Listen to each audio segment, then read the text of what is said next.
Good morning, students. How are you? Hope you are fine. Okay, students, this is the summer task phase 1 for the class of 6. I hope you complete your summer task or your notebooks. For the some of the activities, you need the loose sheets and A4 paper. Okay, let's come to over the lecture. Today I will taught you the computer subject and we start from the unit number 1. This name is evolution of computer. Evolution of computer means the starting of the computer from where the computer is started. The question number 1 is what is an abacus and what does it works? What is an abacus? What is abacus and how it is work? The answer is abacus is the first known development in the world of calculating machine. It consists of a wooden frame. It is used to perform addition and subtraction of numbers at a high speed.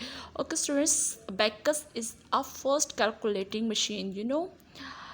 I know you are already aware of this. This computer is also doing some of the calculation. So abacus is the first machine which is developed for calculating. It consists of a wooden frame. Computer is consist of a plastic frame and on in the iron frame, but this abacus machine is consist of the wooden frame, and it is used to perform addition subtraction of numbers at a very high speed. As you also calculating like addition, subtraction, multiplication, division and all other mathematics operations, so abacus also can calculate addition and subtraction. The question number 2 is what who invented the slide rule, on which concept was it based? Who invented slide rule means who makes the slide rule. The slide rules was invented by William Ortford. It was used to do calculation using the concept of logarithm. Logarithm is a concept in a computer languages, and this is the slide rule which is invented on the concept of logarithm. Name the machines set to the forerunner of all subsequent calculation devices and subscribe its working.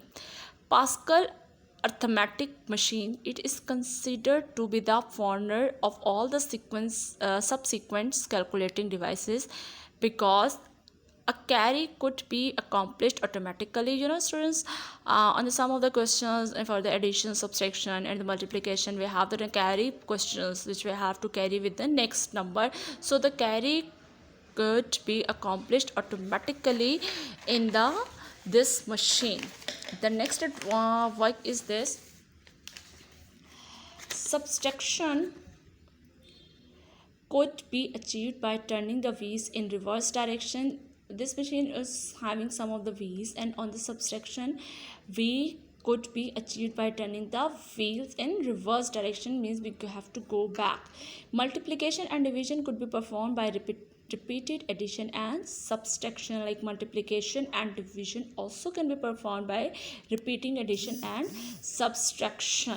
Okay, students, I will told you the question number 4, question number 5 and remaining chapter in the next lecture. Hope you understand it. If you have any query, please let us know.